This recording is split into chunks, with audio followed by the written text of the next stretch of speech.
அது சரியா ராஜஸ்தான் மாநிலம் பூந்தி மாவட்டத்தில் கோட்வாலி போலீஸ் ஸ்டேஷன் லிமிட்ல வரக்கூடிய ஒரு பகுதி. இந்த பகுதியில தான் 60 வயது நேர்ந்த பகவதி பிரசாத், 58 வயது நேர்ந்த தமேந்தி சர்மா என்கின்ற இந்த வயதான தம்பதியினர் அவங்களுடைய மகளான சீதல் கூடயும் 30 வயது மகனான அபிஷேக் சர்மா கூடயும் ஒரு நிம்மதியான வாழ்க்கைய அவங்களுடைய மாடி வீட்டில் அந்த பகுதியில் வாழ்ந்துகிட்டு வராங்க. மேற்கொண்டு இந்த குடும்பத்தை பத்தி சொல்லணும்னா, பொருளாதார ரீதியா எந்தவித கஷ்டமும் இல்லாத ஒரு குடும்பமாகவும், அக்கம் பக்கத்துல எந்தவித சண்டை சச்சரவும் இல்லாத ஒரு குடும்பமாகவும், எல்லார்கிட்டையும் அன்பா பழகக்கூடிய ஒரு குடும்பமாகவும் தான் இவர்கள் அந்த பகுதியில் வாழ்ந்துகிட்டு வராங்க. இதுல குறிப்பா அபிஷேக் சர்மாவை பத்தி சொல்லணும்னா, இவர் ராஜஸ்தானுடைய போலீஸ் டிபார்ட்மெண்ட்ல கான்ஸ்டபிளா வேலை பார்க்கிறாரு. இதை தவிர கமாண்டோ போர்ஸ்ல சில ட்ரைனிங் எடுத்ததாகவும் சொல்லப்படுது. மேற்கொண்டு இவர் வேலை பார்க்கக்கூடிய போலீஸ் ஸ்டேஷன் கூட இவருடைய வீட்டில் இருந்து தினமும் சென்று வரக்கூடிய டிஸ்டன்ஸ்ல தான் இருந்திருக்கு. இதனால எப்போதுமே இவர் தன்னுடைய சொந்த வீட்டில் இருந்து தான் தன்னுடைய 2 வீலர்ல தான் வேலை பார்க்கக்கூடிய போலீஸ் ஸ்டேஷனுக்கு போவாரு. அங்க ரெகுலரா அவருடைய வேலைகளை பார்ப்பாரு. ஒருவேளை வேலை அதிகமா இருந்துச்சுன்னா 2-3 நாட்கள் கிட்ட அவருக்குன்னு கொடுக்கப்பட்ட குடியிருப்பு பகுதியில் தங்கி கொண்டு கூட இந்த ஸ்டேஷன்ல வேலை பார்த்துட்டு ரிட்டர்ன் வீட்டுக்கு கிளம்பி வருவாரு. ஸோ இப்படிதான் இந்த அபிஷேக் சர்மாவுடைய ரொட்டீனாவும் இருந்திருக்கு. அதே சமயம் அந்த வீட்டில் பார்த்தா அபிஷேக் சர்மாவை தவிர வேற யாருக்குமே வேலை இல்லை. அப்பாவும் ரிட்டையர் ஆகி வீட்டில் இருக்கிறதுனால அவருடைய அந்த பென்ஷன் பணத்திலையும் இந்த அபிஷேக் சர்மாவுடைய மாத சம்பளத்திலையும் தான் அந்த குடும்பம் அந்த நேரத்தில் எந்தவித பிரச்சனையும் இல்லாம சந்தோஷமா தான் இயங்கிக்கிட்டு இருக்கு. இப்படி அவங்களுடைய வாழ்க்கை நல்லா போய்கிட்டு இருந்த நேரத்துல தான் அவங்களுடைய ஒட்டுமொத்த சந்தோஷத்தையும் நிலகுலைக்கிற விதமா ஒரு கொடூரமான ஒரு சம்பவம் ஆகஸ்ட் 28, 2019 அன்னைக்கு அவங்களுடைய வாழ்க்கையில நடக்க ஆரம்பிக்குது. அந்த ஆகஸ்ட் மாசத்தோடைய கடைசி வாரத்தில் இந்த அபிஷேக் சர்மாவுக்கு சில நாட்கள் விடுமுறை இருந்திருக்கு. இந்த விடுமுறை நாட்களை தன்னுடைய குடும்பத்து கூட கழிச்சதுக்கு பிறகு ஆகஸ்ட் 28ஆம் தேதி டியூட்டியில ஜாயின் பண்ணணும் அப்படிங்கிறது தான் அவருடைய ஷெட்யூலாகவும் இருந்திருக்கு. ஸோ அப்படிதான் ஆகஸ்ட் 28ஆம் தேதி வழக்கம் போல அவருடைய வேலைகளை பார்த்துட்டு டியூட்டிக்கு கிளம்பலாம் அப்படின்னு சொல்லிட்டு அதுக்குண்டான பொருட்களை எல்லாத்தையுமே எடுத்து வச்சுக்கிட்டு இருந்த நேரத்தில் தான் அவருடைய மொபைலுக்கு ஒரு ஃபோன் கால் ஒன்று வந்திருக்கு. அந்த ஃபோன் கால் அவருடைய லைஃபையே மாற்றும் அப்படிங்கிறத அப்போ அவர் கொஞ்சம் கூட எதிர்பார்க்க இல்லை. உடனடியா அவசரமா தன்னுடைய பேக்ல சில துணிகளெல்லாம் எடுத்துட்டு தன்னுடைய தங்கச்சி கிட்ட, நான் நைட்டுக்கு சாப்பிட வரமாட்டேன், நீ எனக்கு எந்தவித சாப்பாடும் பண்ண வேண்டாம், நான் நாளைக்கு காலையில தான் வீட்டுக்கு வருவான் அப்படின்னு சொல்லிட்டு சரியா அன்றைய நாள் இரவு 7 மணிக்கு தன்னுடைய பைக்கை எடுத்துக்கிட்டு வேகமா கிளம்பி தன்னுடைய போலீஸ் ஸ்டேஷனை நோக்கி போயிருந்திருக்காரு. பட் அதுக்கப்புறம் இந்த குடும்பத்தார்கள் அபிஷேக் சர்மா வீட்டுக்கு வருவாரு, அவருக்கு உண்டான சாப்பாடுலாம் செய்யணும்னு சொல்லிட்டு அடுத்த நாள் காலை வாக்குல இந்த அபிஷேக் சர்மாவை எதிர்பார்த்து காத்துக்கிட்டு இருக்காங்க. ஆனா அபிஷேக் சர்மா சொன்ன மாதிரியே அவர் வீடு வந்து சேரவே இல்லை. ஒருவேளை அவருடைய ஸ்டேஷன்ல ஏதாவது வேலை அதிகமா இருந்திருக்கும், எப்போதும் போல அவன் சொல்ற நேரத்துல என்னைக்கு வந்திருக்கா, ஏதாவது வேலை இருந்திருக்கும் அப்படின்னு நினைச்சு அந்த அப்பா அம்மாவும் அந்த தங்கச்சியும் அதை பத்தி பெருசா கண்டுக்கவே இல்லை. சரி, ஒருவேளை தன்னுடைய அண்ணன் வந்து மதிய சாப்பாட்டுக்கு வருவான்னு நினைச்சு தன்னுடைய அண்ணனுக்கு இந்த சீதல் கால் பண்ணி பாக்குறாங்க. பட் அப்போ இந்த அபிஷேக் சர்மாவுடைய மொபைல் வந்து சுவிட்ச் ஆஃப்னு இருந்திருக்கு. சரி, ஒருவேளை பிஸியா இருக்கலாம், மொபைல்ல சார்ஜ் இருக்காது அப்படின்னு நினைச்சு அந்த சீதலும் அதை பத்தி பெருசா கண்டுக்காம ஈவினிங் வரைக்கும் தன்னுடைய வேலைகளை வழக்கம் போல பார்த்துக்கிட்டு இருந்திருக்காங்க. ஆனா இருட்டு நெருங்க தன்னுடைய அண்ணன் டின்னருக்கு ஒரு வேலை வரதுக்கு சான்ஸ் இருக்கு, அதனால சாப்பாடு என்ன வேணும்னு அவங்ககிட்டயே கேட்கலாம்னு சொல்லிட்டு இந்த அபிஷேக் சர்மாவுக்கு சீதல் கால் பண்ணி பார்த்திருக்காங்க. அப்பவுமே மொபைல் சுவிட்ச் ஆஃப்னு வந்ததுனால இந்த பொண்ணுக்கு ஏதோ சரியா படாத மாதிரி அவங்களுடைய உள்ளுணர்வு சொல்ல ஆரம்பிச்சது. ஏன்னா இந்த அபிஷேக் சர்மா அந்த போலீஸ் ஸ்டேஷன்ல ஆபீஸ் ஒர்க் ரிலேட்டடான வேலைகளை தான் அந்த ஸ்டேஷன்ல பார்த்துக்கிட்டு இருக்காரு. அப்படி இருக்கும் பட்சத்துல இவர் வெளியில பந்தோபஸ்துக்கோ அப்படி இல்லைன்னா நைட் ரவுண்ட்ஸுக்கோ போயிருக்கிறதுக்கு சான்ஸே கிடையாது. எப்படியும் மொபைல சார்ஜ் போட்டிருப்பாரு, மொபைல் சார்ஜரை கூட அவருடைய பேக்ல எடுத்து வச்சாரு, ஏன் அவருடைய மொபைல் வந்து சுவிட்ச் ஆஃப்னு இருக்கு அப்படின்ற மாதிரி ஒரு சந்தேகம் இந்த சீதலுக்கு அந்த நேரத்தில் எழ ஆரம்பிச்சிட்டு. ஸோ இதனால நேரடியாக அபிஷேக் சர்மாவுடைய அப்பா அம்மா கிட்ட போயிட்டு இந்த மாதிரி மதியத்திலே தான் அண்ணனுக்கு கால் பண்ண மொபைல் சுவிட்ச் ஆஃப் தான் வருது, என்னன்னே தெரியல, அவங்களுடைய ஸ்டேஷன்ல வேலை பார்க்குற யாராவது ஃப்ரெண்ட்ஸுக்கு கால் பண்ணி என்ன பண்ணிட்டு இருக்கான்னு கேளுங்க அப்படின்ற மாதிரி சொல்லியிருந்திருக்காங்க. அதன் அடிப்படையில் அந்த அப்பா அம்மா கிட்ட இருக்கிற இந்த அபிஷேக் சர்மா கூட வேலை பார்க்குற ஆட்களுக்கு கால் பண்ணி பார்க்குறாங்க.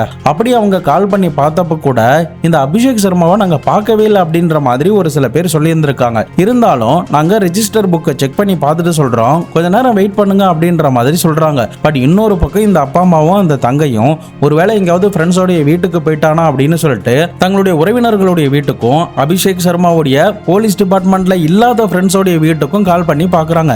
பட் யாருக்கு கால் பண்ணி கேட்டாலும் அபிஷேக் சர்மா இங்கே வர வரவே இல்லை, நாங்கள் அவரை பார்க்கவே இல்லை அப்படின்ற மாதிரி சொன்னதுமே இந்த குடும்பத்தாருக்கு நிலைமை இன்னும் மோசமாக ஆரம்பிச்சது.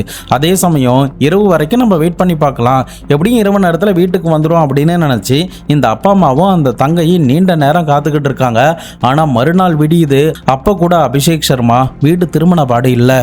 அதுக்கப்புறமா இந்த அபிஷேக் சர்மாவுடைய அப்பா அம்மா சில போலீஸ் கான்ஸ்டபிளுக்கு கால் பண்ணி பார்த்துருக்காங்க. அப்போ அவங்க என்ன சொல்றாங்கன்னா, சார் நாங்கள் அந்த ரிஜிஸ்டர் புக்கை செக் பண்ணி பார்த்தோம், அபிஷேக் சர்மா 28ஆம் தேதியில இருந்து இங்கே வரவே இல்லை, 28ஆம் தேதி தான் அவன் வேலை முடிஞ்சு டியூட்டியில் ஜாயின் பண்ணணும், ஆனால் அவன் வந்து ஜாயின் பண்ணவே இல்லை அப்படின்னு ஒரு ஷாக்கிங்கான இன்ஃபர்மேஷனை கொடுத்ததும் அந்த அப்பா அம்மாவுக்கு தூக்கி வாரி போட்டிருந்திருக்கு. அபிஷேக் எங்கே போனால் அவனுக்கு ஏதாவது ஆச்சோ அப்படின்ற ஒரு படபடப்பும் பயமும் தான் இந்த செய்தியை கேட்டதுமே அந்த அப்பா அம்மாவுக்கு எழ ஆரம்பிச்சுது. இதனால அந்த அப்பா அம்மா அந்த பையன் ரெகுலரா செல்லக்கூடிய பாதை வழியா செக் பண்ணிக்கிட்டே போறாங்க. ஒருவேளை தன்னுடைய மகனுக்கு ஏதாவது ஆக்சிடென்ட் ஆயிருக்குமோ, எங்கேயாவது மயக்கத்துல விழுந்து கிடக்குறானா அப்படின்ற சந்தேகத்தோட தான் இந்த அப்பா அம்மாவும் அந்த குடும்பத்தார்களும் தேடிக்கிட்டே போறாங்க. பட் என்னதான் அவங்க அப்படி தேடி போனாலுமே அது எல்லாமே ஃபெயிலியர்ல தான் முடிஞ்சிருக்கு. தொடர்ந்து அபிஷேக் சர்மாவை நிறைய இடங்கள்ல பிரைவேட்டாவே இவங்களே தேடி பார்க்கறாங்க. ஆனா எங்க தேடி பார்த்தாலும் இந்த அபிஷேக் சர்மாவை அன்னைக்கு இவங்களால கண்டே பிடிக்க முடியல.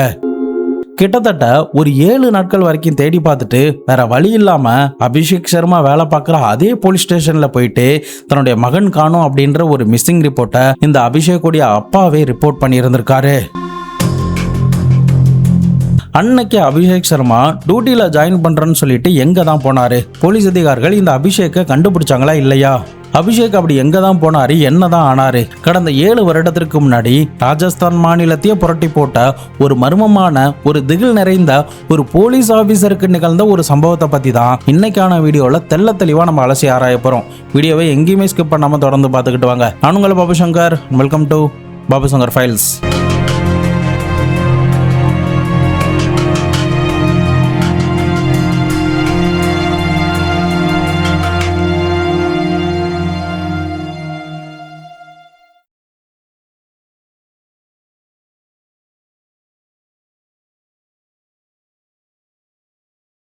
நானும் ஒவ்வொரு வீடியோலையும் வீடியோவை லைக் பண்ணுங்க அப்படின்ற மாதிரி சொல்லிக்கிட்டே இருக்கேன். நிறைய பேர் வந்து வீடியோஸை பார்க்குறீங்க, ஆனால் லைக் பண்ண மறந்துடுறீங்க. ஸோ அதனால் இந்த வீடியோவில் ஒரு 10,000 லைக்ஸ் விழுமான்னு டார்கெட் வைக்கிறேன். அதை ரீச் பண்ணுறதுக்கு எனக்கு உதவி பண்ணுங்க. ஸோ முடிஞ்ச அளவுக்கு லைக் பண்ணி சப்போர்ட் பண்ணுங்க. இப்போ காணாம போனது ஒரு போலீஸ் ஆஃபீஸருங்கிறதுனால மக்களிடையே ஒரு பெரிய சலசலப்பு ஏற்படுங்கிறது அந்த ஸ்டேஷனில் இருந்த போலீஸ் ஆஃபீஸருக்கு நல்லா தெரியும். இதனால அந்த ஸ்டேஷனில் இருந்து அந்த மாவட்டத்துடைய எஸ்பிக்கு இந்த தகவல் போக ஆரம்பிச்சுது. அதன் அடிப்படையில் இந்த அபிஷேக் சர்மாவுக்கு என்ன ஆச்சு அப்படிங்கிறத கண்டுபிடிக்கிறதுக்காகவும் அவரை தேடுவதற்காகவும் ஒரு ஸ்பெஷல் டீமை அந்த மாவட்டத்துடைய எஸ்பியை ஃபார்ம் பண்ணியிருந்திருக்காரு. அதன் அடிப்படையில் இந்த அபிஷேக் சர்மாவை பற்றி தீவிரமாக போலீஸ் அதிகாரிகள் விசாரணையில் ஈடுபட ஆரம்பிச்சாங்க.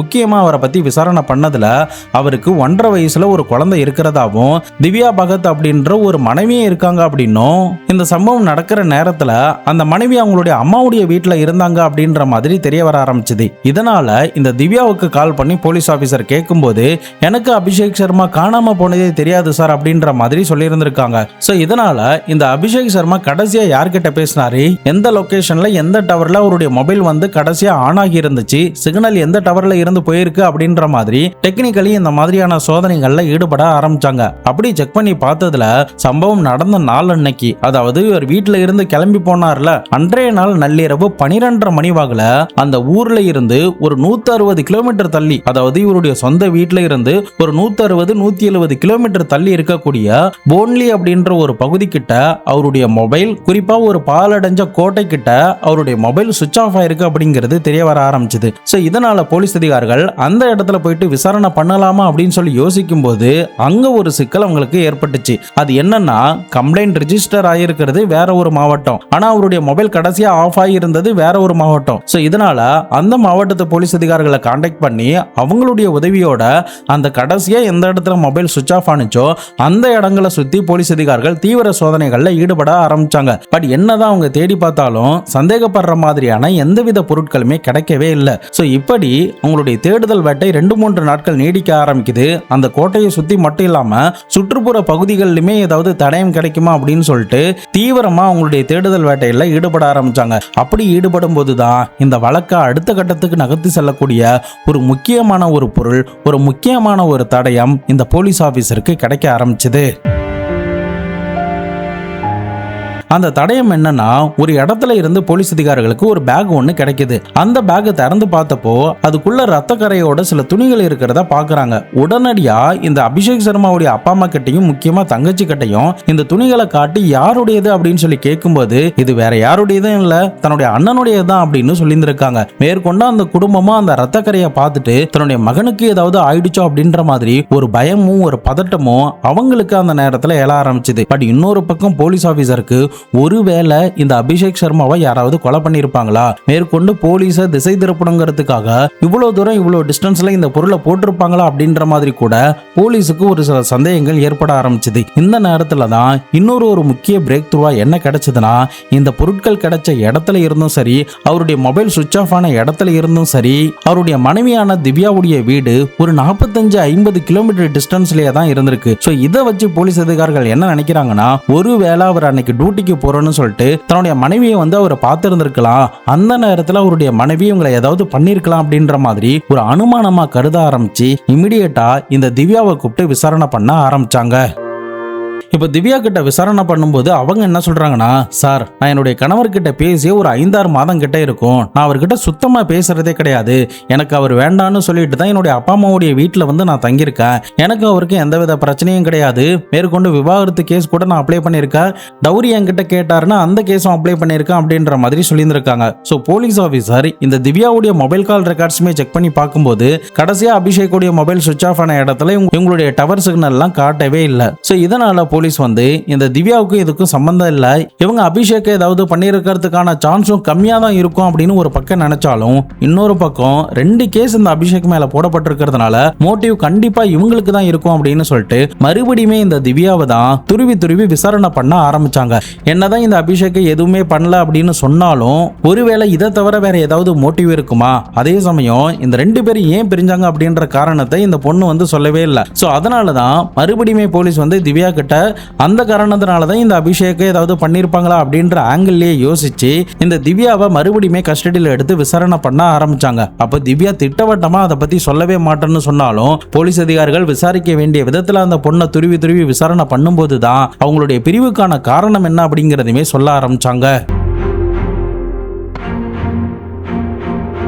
அது சரியா 2018 ஜூலை மாசம், அதாவது இந்த அபிஷேக் சர்மா காணாம போவதற்கு 1 வருஷத்துக்கு முன்னாடி இந்த திவ்யாவுக்கு அப்பதான் பெண் குழந்தை பிறந்து அந்த குழந்தைய பராமரிக்கிறத முழு நேர வேலையாவும் பார்த்துக்கிட்டு இருக்காங்க. மேற்கொண்டு இந்த திவ்யாவும் அபிஷேக்கும் அந்த மாமனாருடைய வீட்டில தான் எந்த சண்டை சச்சரவும் இல்லாம நல்ல நிம்மதியான வாழ்க்கைய வாழ்ந்துகிட்டு இருக்காங்க. இப்படி உங்களுடைய நிம்மதியை குலைக்கிற விதமா தான் அடுத்த ஒரு சில நாட்கள்லயே அவங்களுடைய லைஃப்ல ஒரு முக்கியமான ஒரு விஷயம் நடக்க ஆரம்பிச்சது. அது என்னன்னா, இந்த திவ்யாவுடைய அம்மாவுடைய வீட்டில இருந்து ஒரு 40 கிலோமீட்டர் டிஸ்டன்ஸ்ல இவங்களுக்கு நெருங்கின சொந்தக்காரங்க ஒருத்தங்க இருக்காங்க. அவங்க இந்த திவ்யாவுக்கு சித்தி முறை வரும். அந்த சித்திக்கு ஷாமா ஜோஷி அப்படின்ற 17 வயது நேர்ந்த ஒரு மகள் இருக்கா. அதாவது இந்த திவ்யாவுக்கு அந்த ஜோஷி தங்கச்சி முறை வரும். இந்த ஜோஷி அந்த டைம்ல டிக்டாக் பண்றது, ரீல்ஸ் பண்றத மட்டும்தான் ஒரே வேலையா வச்சுக்கிட்டு இருந்திருக்கா. இப்ப இந்த திவ்யாவுக்கு ஜோஷியை ரொம்ப பிடிக்குங்கிறதுனால அவளை பாக்குறதுக்காக திவ்யா தங்கி இருக்கிற அவங்க மாமனாருடைய வீட்டுக்கு அந்த பொண்ணு தங்கியிருக்கா. கிட்டத்தட்ட 20 நாட்கள் கிட்ட தங்கி இருந்திருக்கா. எப்படி அவங்க கூட தங்கி திவ்யாவுக்கு சில உதவிகள், அந்த குழந்தைய பாத்துக்கிறது போன்ற வேலைகள்லாம் பார்த்துக்கிட்டு இருக்கும்போது தான்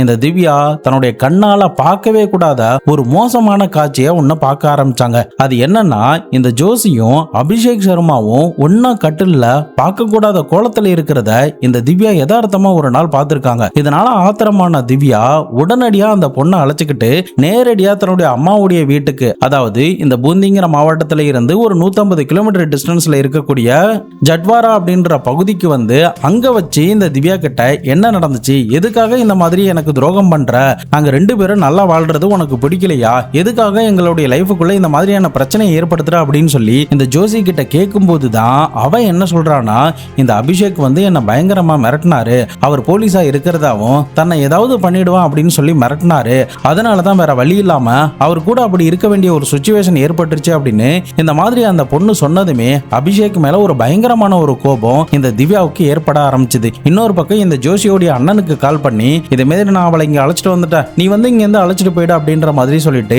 இந்த திவ்யா நேரடியா கிளம்பி அபிஷேக்கோடைய வீட்டுக்கு வந்து பயங்கரமா அபிஷேக் கிட்டையும் தன்னுடைய மாமனார் மாமியார் கிட்ட இதை சொல்லி சண்டை போட்டு இருந்திருக்காங்க. அதன் பிறகு இந்த பொண்ணும் எனக்கு வாழவே பிடிக்கலன்னு சொல்லி தன்னுடைய வீட்டுக்கு கிளம்பி போயிருந்திருக்கா. அதுக்கப்புறம் வழக்கம் போல இந்த பெரியவங்க எல்லாம் சேர்ந்து பண்ற மாதிரி இந்த அபிஷேக் சர்மாவையும் திவ்யாவையும் சமாதானப்படுத்தி மறுபடியும் ஒன்னா வாழுங்க அப்படின்னு சொல்லி அவனுடைய வீட்டுக்கு இந்த திவ்யாவை அனுப்பி வைக்கிறாங்க. பட் திவ்யாவுக்கு அப்படி ஒரு சம்பவத்துல இருந்து மீண்டு வர முடியாததுனாலையும் இவன் மேல இருந்த அந்த அபிப்பிராயம் எல்லாமே போயிட்டதுனாலையும் அந்த வீட்டுல இவங்க தங்கக்கூடிய நாட்கள் எல்லாமே வெறும் சண்டை சச்சரவுகளாக தான் இருந்திருக்கு. அக்கம் பக்கத்துல இருக்கிற போலீஸ் ஸ்டேஷன்ல போயிட்டு கூட கம்ப்ளைண்ட் கொடுத்தா கூட அவர்கள் எல்லாருமே இவங்களை சமாதானப்படுத்திக்கிட்டே தான் இருந்திருக்காங்க. இந்த நேரத்துல தான் அபிஷேக் சர்மா கூட ஒரு 4 மாசத்துக்கு முன்னாடி, அதாவது அவன் காணாம போவதற்கு ஒரு 4-5 மாசத்துக்கு முன்னாடி ஒரு பயங்கரமான ஒரு சண்டை இந்த 2 பேருக்கும் ஏற்பட ஆரம்பிச்சது. அதனால இனிமே நீ எனக்கு வேண்டாம் அப்படின்ற ஒரு முடிவை எடுக்கிறாங்க. அப்படி ஒரு முடிவு எடுப்பதற்கான காரணம் இந்த அபிஷேக் சர்மா இந்த திவ்யாவை கை ஓங்கி அடிச்சிட்டான். சோ இதனால அதை தாங்கிக்க முடியாத திவ்யா நான் போய் போலீஸ் ஸ்டேஷன்ல கம்ப்ளைண்ட் கொடுக்க போறேன்னு சொல்லி டிவோர்ஸ் கேஸ் அப்ளை பண்ணது மட்டும் இல்லாம இவனுக்கு எதிராக வரதட்சணை தடுப்பு சட்டத்தின் கீழே ஒரு வழக்கையுமே பதிவு பண்றாங்க. அதுக்கப்புறம் இந்த அபிஷேக் கூட எந்தவித கான்டாக்டுமே இல்லாம தான் இந்த பொண்ணு தன்னுடைய அப்பா அம்மாவுடைய வீட்டிலேயே தன்னந்தனியா எல்லாத்தையும் சகிச்சுக்கிட்டு அந்த குழந்தையுமே வளர்த்துக்கிட்டு வராங்க அப்படின்னு தன்னுடைய ஸ்டேட்மெண்ட்டை போலீஸ் கிட்ட சொல்லியிருந்திருக்காங்க. போலீஸுமே இந்த திவ்யாவுடைய ஸ்டோரி உண்மையா பொய்யாங்கிறத கிராஸ் செக் பண்ணி பார்க்கும்போது அது உண்மைங்கிறது தெரிய வர ஆரம்பிச்சிட்டு இப்போ போலீஸுக்கு முழுக்க சந்தேகம் யார் மேல இருக்குன்னா அந்த ஜோஷி மேல தான். ஏன் இந்த ஜோஷி மேல வருதுன்னா அபிஷேக்குடைய மொபைல் சுவிட்ச் ஆஃப் ஆன இடத்துல இருந்து ஒரு 10-15 கிலோமீட்டர்ல தான் இந்த ஜோஷியோடைய வீடு இருந்திருக்கு. ஸோ இதை வச்சு பார்க்கும்போது ஒருவேளை இந்த ஜோஷியை பார்க்கறதுக்கு இந்த அபிஷேக் வந்து போயிருந்திருக்கலாம். அந்த நேரம்னு பார்த்து ஜோஷி இந்த அபிஷேக்கை ஏதாவது பண்ணிருக்கலாம் அப்படின்ற மாதிரி அனுமானமா போலீஸ் கிடைச்ச எவிடன்ஸ் மூலியமா கருத ஆரம்பிச்சாங்க. இன்னொரு பக்கம் இந்த ஜோஷி மற்றும் அபிஷேக்கை பத்தி விசாரணை பண்ணப்போ இவன் அடிக்கடி இந்த ஊருக்கு வருவதாகவும் அப்படி வந்தா கூட இந்த ஜோஷியோடைய வீட்டுல தான் போய் தங்குவான் அப்படின்ற மாதிரி சில தகவல்கள் தெரிய வர ஆரம்பிச்சது. முக்கியமா இந்த அபிஷேக்குடைய சித்தி வீடு அந்த ஊர்ல தான் இருக்கு. அப்பாவுடைய தங்கையான அதாவது அத்தையோடைய வீடும் அந்த பகுதியில தான் இருக்கு. அவங்களுடைய வீட்டுக்கு இவன் போகவே மாட்டானா. அதுக்கு பதிலா இந்த ஜோஷியோடைய வீட்டுக்கு தான் அடிக்கடி போய் இரவு நேரங்கள்லாம் தங்குவான் அப்படின்னு அரசல் புரசலான பேச்சுக்கள் எல்லாமே அங்க இருந்த சில கிராமத்து ஆட்களை விசாரணை பண்ணும்போது போலீஸுக்கு தெரிய வர ஆரம்பிச்சது. சோ இதனால போலீஸ் ஜோஷி தான் இதுல ஏதோ சம்பந்தப்பட்டிருக்கா அப்படின்னு சொல்லிட்டு அவளுடைய மொபைல் நம்பருடைய டவர் லொகேஷன் எல்லாத்தையுமே செக் பண்ணி பாக்குறாங்க. அப்படி செக் பண்ணி பார்க்கும்போது தான் போலீஸுக்கு ஒரு பெரிய அதிர்ச்சியை காத்துக்கிட்டு இருந்துச்சு. அது என்னன்னா இந்த ஜோஷியோடைய மொபைல் சிக்னல் எந்த இடத்துலயுமே இந்த அபிஷேக் சர்மாவுடைய மொபைல் சிக்னல் டிராவல் ஆன இடத்துல காட்டவே இல்லை. சோ இதெல்லாம் வச்சு பார்க்கும்போது ஜோஷி இதுல உண்மையிலே சம்பந்தப்பட்டிருக்காளா இல்லையா அப்படின்ற ஒரு சந்தேகமும் உங்களுக்கு எழ ஆரம்பிச்சது. அதே சமயம் ஒருவேளை இந்த அபிஷேக் வேற யாரு கூடயாவது பிரச்சனை இருந்திருக்குமா, அவங்கள யாராவது ஒருத்தர் இந்த அபிஷேக்கை ஏதாவது பண்ணிருப்பாங்களா, அப்படி இல்லைன்னா திவ்யா இதை எல்லாத்தையுமே திசை திருப்பணுங்கிறதுக்காக அவங்க ஏதாவது ஒரு ஆளை வச்சு அபிஷேக்கை ஏதாவது கடத்திருக்கலாமா அப்படின்ற மாதிரி பல சந்தேகங்கள் எல்லாமே போலீஸ் அதிகாரிகளுக்கு அந்த நேரத்துல நிலவ ஆரம்பிச்சது. சோ இப்படி அவங்களுடைய விசாரணைகள் மெல்ல மெல்லமா போய்கிட்டே இருக்கு. இந்த நேரத்துல தான் அந்த பாலடைஞ்ச கோட்டையில இருந்து கொஞ்சம் தூரம் தள்ளி ஒரு பாலடைஞ்ச கிணறு ஒண்ணு இருக்கு. அந்த கிணத்துல இருந்து ஒரு பைக்கை ஒண்ணு மீட்டெடுக்கிறாங்க. அந்த பைக்கோடைய ரெஜிஸ்ட்ரேஷன் நம்பரையும் அதோடைய இன்ஜின் நம்பரையும் வச்சு செக் பண்ணி பார்த்ததுல அந்த பைக் வேற யாருடையதும் கிடையாது, காணாம போன அபிஷேக் சர்மாவுடைய பைக்னு தெரிய வருது. இப்போ போலீஸ் அடுத்த கட்டமா ஜோஷி கிட்ட விசாரணை பண்றாங்க. அப்ப ஜோஷி வந்து தனக்கு இதுக்கு எந்த சம்பந்தமும் கிடையாது, நான் அன்னைக்கு அபிஷேக்கை பார்க்கவே இல்லை அப்படின்ற மாதிரி சொல்லி இருந்திருக்கா. சோ இப்போ ப்ராப்பரான எவிடன்ஸ் இல்லாததுனால ஜோஷியை போலீஸ் அதிகாரிகளாலையும் கைது பண்ணவே முடியல. இப்படியே நாட்கள் உருண்டோட ஆரம்பிக்குது. வேற ஏதாவது தடயம் கிடைக்குமா அப்படின்னு சொல்லிட்டு தீவிர தொடர் சோதனையில ஈடுபட்டுக்கிட்டே இருக்கும்போது தான் இன்னொரு ஒரு முக்கியமான ஒரு பிரேக் த்ரூ போலீஸுக்கு கிடைக்க ஆரம்பிச்சது. அது என்னன்னா அபிஷேக்குடைய கால் ஹிஸ்டரியை செக் பண்ணி பாக்குறாங்க. கடைசியா யார்கிட்டலாம் அவன் பேசியிருக்கான், எந்த நம்பருக்கு அடிக்கடி பேசியிருக்கான்னு செக் பண்ணி பார்க்கும்போது ஒரு அன்னோன் நம்பருக்கு மட்டும் பேசியிருந்திருக்கான். அந்த நம்பர் யாரு, அந்த நம்பர் இவங்க கூட டவர் லொகேஷன்ல இருந்திருக்கா அப்படின்னு சொல்லி செக் பண்ணி பார்க்கும்போது அந்த அன்னோன் நம்பரும் சம்பவம் நடந்த நாள் அன்னைக்கு அபிஷேக்குடைய மொபைல் சுவிட்ச் ஆஃப் ஆகுற அன்னைக்கு கூட சேம் பிளேஸ்ல தான் டிராவல் ஆகியிருந்திருக்கு. அதே நேரம் அந்த சிம்மோடைய அட்ரஸ் ப்ரூஃபையுமே செக் பண்ணி பார்த்ததுல இந்த ஜோஷியோடைய வீடு இருக்கிற பக்கத்து வீட்டை தான் காட்டி இருந்திருக்கு. இதனால போலீஸ் அதிகாரிகளுக்கு முழுக்க இந்த ஜோஷி மேலதான் சந்தேகம் மேல ஆரம்பிச்சுக்கிட்டே இருந்திருக்கு. சோ இதனால அந்த அன்னோன் ஃபோன் நம்பர் யார் யூஸ் பண்ணிக்கிட்டு இருக்கா அப்படின்னு சொல்லி செக் பண்ணி பார்த்ததுல இந்த ஜோசி தான் யூஸ் பண்ணிக்கிட்டு இருக்கா. மேற்கொண்டு இந்த ஜோசியோடைய வீட்டில இருந்து ஒரு 2 வீடு தள்ளி இருக்கிற நவேத் அப்படின்ற ஒரு பையனுடைய பேரில் தான் அந்த சிம் வாங்கப்பட்டிருக்கு அப்படிங்கறத கண்டுபிடிச்சதுமே இமிடியேட்டா போலீஸ் அதிகாரிகள் இந்த ஜோசியையும் அந்த நவேத் அப்படின்ற பையனையும் கைது பண்ணி கஸ்டடியில எடுத்து தனித்தனியா அவங்களுடைய ஸ்டைல்ல விசாரணை பண்றாங்க. அப்ப கூட எங்களுக்கும் இதுக்கு எந்தவித சம்பந்தமுமே இல்லை அப்படின்ற மாதிரி சொல்றாங்க. ஆனா போலீஸ் அதிகாரிகள் அவங்களுடைய ஸ்டைல்ல விசாரணை பண்ணும்போது தான் அன்னைக்கு என்ன நடந்துச்சு, இந்த அபிஷேக்கு என்ன நடந்துச்சு அப்படின்ற உண்மைகள் எல்லாத்தையுமே ஒண்ணா கக்க ஆரம்பிச்சாங்க. ஒரு சில ஆர்டிக்கல்ல இந்த ஜோசிக்கும் அபிஷேக் சர்மாக்கும் இல்லீகல் ரிலேஷன்ஷிப் இருந்ததா சொல்லப்பட்டது. சோ அதன் அடிப்படையில தான் இந்த ஜோசி வந்து திவ்யாவுடைய வீட்டுக்கு போயிருந்திருக்கா. அந்த நேரத்துல 2 பேரும் நெருக்கமா இருந்திருக்காங்க. அதை வந்து திவ்யா வந்து பார்த்துட்டு சண்டை போட்டு இருந்திருக்கா. சோ அந்த பிரச்சனை பெருசா ஆகும்போது இந்த கணவன் மனைவி 2 பேரும் தனித்தனியா வாழ ஆரம்பிச்சிட்டாங்க அப்படின்னு ஒரு சில ஆர்டிக்கல்ல போட்டிருந்திருக்கு. ஆனா இந்த ஜோசியோடைய ஸ்டேட்மெண்ட் என்னவா இருந்திருக்குன்னா, நான் வந்து அவன் கூட எந்த ரிலேஷன்ஷிப்லயும் இல்ல, அவன் தான் அவன் போலீஸ் வேலையில இருக்கிறத பயன்படுத்தி என்னை மிரட்டிக்கிட்டே இருந்தான். முக்கிய நான் உங்களுடைய வீட்டுக்கு போனப்ப கூட என்னை மிரட்டி தான் என்ன வன்புணர்வு பண்ணா. அதுக்கப்புறம் திவ்யாவும் அபிஷேக்கும் பிரிஞ்சுட்டாங்க. ஆனா இவங்களுடைய இந்த பிரிதலுக்கு நான் தான் காரணம் அப்படின்னு சொல்லிட்டு என்ன இவன் டார்கெட் பண்ண ஆரம்பிச்சிட்டான். என்கிட்ட வந்து என்னதான் நீ திருமணம் பண்ணிக்கணும், என்ன தவிர நீ வேற யாரையும் திருமணம் பண்ணிக்க கூடாது, திவ்யாவும் என்னை விட்டு பிரிஞ்சு போயிட்டா, அதனால நான் உன்னதான் கல்யாணம் பண்ணிப்பேன், என்னை எப்போ கல்யாணம் பண்ணிப்பா அப்படின்ற மாதிரி என்னை ஃபோர்ஸ் பண்ணிக்கிட்டே இருந்தான். ஆனா எனக்கு அவனை சுத்தமா பிடிக்கல. எனக்கும் அவனுக்கும் கிட்டத்தட்ட 12 வயசுக்கு மேல டிஃபரன்ஸ் இருக்கு. எனக்கு அவனுக்கு சுத்தமா செட் ஆகாது. மேற்கொண்டு அவனுடைய ஆக்டிவிட்டிஸ் எதுவுமே எனக்கு பிடிக்காது. நான் எவ்வளவோ மறுப்பு தெரிவிச்சு நான் அவன் விடுறதாவே இல்ல. ரொம்ப பயங்கரமா என்ன டார்ச்சர் பண்ணிக்கிட்டே இருந்தான். இதனால என்ன பண்றதுன்னு தெரியாம நல்லா நான் குழம்பி போயிருந்த நேரத்துல தான் என்னுடைய நண்பனான, என்னுடைய காதலனான, எனக்கு சின்ன வயதுல இருந்து தெரிந்த ஒரு நண்பனான இந்த நவேத் அப்படின்ற என்னுடைய பக்கத்து வீட்டு பையன்கிட்ட இந்த விஷயங்கள் எல்லாத்தையுமே சொன்னேன். நாங்க 2 பேரும் சின்ன வயசுல இருந்து காதலிக்கிறோம். எங்க 2 பேருக்குள்ள நல்ல அண்டர்ஸ்டாண்டிங் இருக்கு. சோ இதனால இவங்க கிட்ட சொன்னா இந்த பிரச்சனைக்கான தீர்வு கிடைக்கும் அப்படின்னு நினைச்சு என்னுடைய பாய் ஃப்ரெண்டான இந்த நவேத் கிட்ட நடந்த விஷயங்கள் எல்லாத்தையுமே சொன்னேன். அப்போதான் நாங்க 2 பேருமே அவன் எப்படியும் உன்னுடைய லைஃப்ல வந்துகிட்டே தான் இருப்பான், அவன் வராம இருக்கணும்னா அவனை காலி பண்றது மட்டும்தான் ஒரே வழி அப்படின்னு நாங்க 2 பேருமே சேர்ந்து தான் இந்த முடிவு எடுத்தோம். அதன் அடிப்படையில அவனை என்னைக்கு கொல்லலாம், எப்படி கொல்லலாம் அப்படின்னு சொல்லிட்டு சரியான சந்தர்ப்பத்துக்காக நாங்க காத்துக்கிட்டு இருந்தோம். இந்த நேரத்துல தான் ஆகஸ்ட் 17ஆம் தேதி எனக்கு 18வது பர்த்டே வந்து முடிஞ்சிச்சு. அந்த பர்த்டேவை செலிப்ரேட் பண்றதுக்கு நான் அவனை கூப்பிட்டு இருந்தேன். ஆனா அந்த நேரத்துல அவன் ஏதோ வேலையா இருந்ததுனால அபிஷேக் சர்மா வரவே இல்லை. சோ இதன் காரணமா சரியா 10 நாட்கள் கழித்து ஆகஸ்ட் 28ஆம் தேதி என்ன பார்க்க வரேன்னு சொன்னா. நானுமே அந்த பர்த்டே செலிப்ரேஷனை 10 நாட்கள் கழிச்சு இவங்க கூட கொண்டாடலாம் அப்படின்ற மாதிரி ஒரு டிராமாவை கிரியேட் பண்ணி அவனை என்னுடைய இடத்துக்கு வர வச்சுட்டேன். நாங்க 2 பேரும் அங்க இருக்கிற ஒரு ஹோட்டல்ல போயிட்டு சாப்பிட்டோம். அதுக்கப்புறம் நள்ளிரவு நேரத்துல அந்த பாழடைஞ்ச கோட்டை கிட்ட இவனை அழைச்சிட்டு போயிட்டேன். நான் ஏற்கனவே என்னுடைய பாய் ஃப்ரெண்டு கிட்ட திட்டம் தீட்டி இருந்ததுனால நவேத்தையும் தொடர்ந்து எங்களை ஃபாலோ பண்ணிக்கிட்டே தான் இருந்தான். சரியான சந்தர்ப்பம் வரும்போது அவனை அடிச்சு கொள்ளணும் அப்படின்ற மாதிரி தான் நாங்க நினைச்சோம். ஆனா எங்களை விட பயங்கரமா அவன் ஸ்ட்ராங்கா இருந்ததுனால ஒருவேளை நாங்க தவறா அடிச்சுட்டா அவன் எங்களை எப்படியும் ஈஸியா கண்ட்ரோல் பண்ணிடுவாங்கிறது எங்களுக்கு நல்லா தெரியும். அதனாலதான் சரியான சந்தர்ப்பம் வர வரைக்கும் நீண்ட நேரம் தொடர்ந்து காத்துக்கிட்டே இருந்தோம். ஃபைனலி ஒரு 12 மணி வாகல அந்த பாலடைஞ்ச கோட்டை கிட்ட வந்தப்போ இந்த நவேத்தாங்கிட்ட இருக்கிற ஒரு இரும்பு ராடை எடுத்து கொடூரமான முறையில இந்த அபிஷேக் சர்மாவுடைய தலையில அடிச்சான். நானுமே அங்க இருக்கிற கல்லு கட்டையை எடுத்து அவனை பயங்கரமா அடிச்ச. முக்கியமா நாங்க 2 பேரும் அவனுடைய தலையில தான் கொடூரமான முறையில அடிச்சோம். அதுக்கப்புறம் அவனுடைய ட்ரெஸ் எல்லாத்தையுமே கலட்டிட்டு அவனுடைய பேக்லயே வச்சுட்டு அவனுடைய மொபைலுமே சுவிட்ச் ஆஃப் பண்ணிட்டோம். அதுக்கப்புறம் நாங்க ஏற்கனவே கொண்டு வந்த மண்வெட்டி எல்லாத்தையுமே எடுத்துட்டு வந்து ஒரு பாறை கிட்ட நாங்க குழி தோண்டி அவனை புதைச்சிட்டு அங்க இருந்து கிளம்பி அவனுடைய பேக்கையுமே ஒரு இடத்துல தூக்கி போட்டுட்டு அவனுடைய பைக்கையுமே ஒரு பாலடைஞ்ச கிணத்துல போட்டுட்டு நாங்க எஸ்கேப் ஆகி வழக்கம் போல எங்களுடைய வேலைகளை பார்க்க ஆரம்பிச்சிட்டோம். யாருக்கும் எங்க மேல எந்தவித சந்தேகமும் வரல அப்படின்ற மாதிரி போலீஸ் கிட்ட நடந்த விஷயங்கள் எல்லாத்தையுமே ஒண்ணு விடாம ஜோசியும் அந்த பையனும் போலீஸ் கிட்ட சொல்லியிருந்திருக்காங்க. உடனடியா போலீஸுமே இந்த 2 பேருமே அழைச்சிக்கிட்டு கிரைம் சீனுக்கு போறாங்க. அங்க அந்த கிரைம் எப்படி நடந்துச்சு அப்படிங்கறத ரீகிரியேட் பண்ணி இருந்திருக்காங்க. அதுக்கப்புறம் இந்த அபிஷேக் சர்மாவை எங்க புதைச்சிங்க அப்படின்னு சொல்லி கேட்டு அந்த இடத்துக்கு போய் பார்க்கும்போது தான் நிறைய பாறை கற்களாலும் ஒரு இடம் அடுக்கி வைக்கப்பட்ட நிலையில இருந்திருக்கு. பார்த்தா யாருக்கும் எந்தவித சந்தேகமும் வராத அளவுக்கு தான் அந்த இடத்தை இவங்க மூடி வச்சிருந்திருக்காங்க. அதை எல்லாத்தையுமே வேலைக்கிட்டு குழி தோண்ட ஆரம்பிச்சாங்க. ஃபைனலி ஒரு 2.5 அடியிலேயே 119 நாட்கள் கழித்து இந்த அபிஷேக் சர்மாவுடைய சடலம் பயங்கர துர்நாற்றத்தோட எலும்பு கூட போலீஸ் அதிகாரிகளுக்கு கிடைச்சிருந்திருக்கு. இமிடியேட்டா அதை லேபுக்கு அனுப்பி செக் பண்ணி பார்க்குறாங்க. மேற்கொண்டு பேக்ல இருந்து கிடைச்ச அந்த ட்ரெஸ்ல இருந்த ரத்த சாம்பிளையும் எடுத்து செக் பண்ணி பார்க்கும்போது அது அபிஷேக் தான் அப்படிங்கிறது உறுதி செய்யவும் படுது. ஃபைனலி போலீஸ் அதிகாரிகள் இந்த 2 பேரை கைது பண்ணி அவங்களுக்கு எதிராக இருக்கிற ஆதாரங்கள் எல்லாத்தையுமே திரட்டி கோர்ட்ல சார்ஜ் ஷீட் ஃபைல் பண்றாங்க.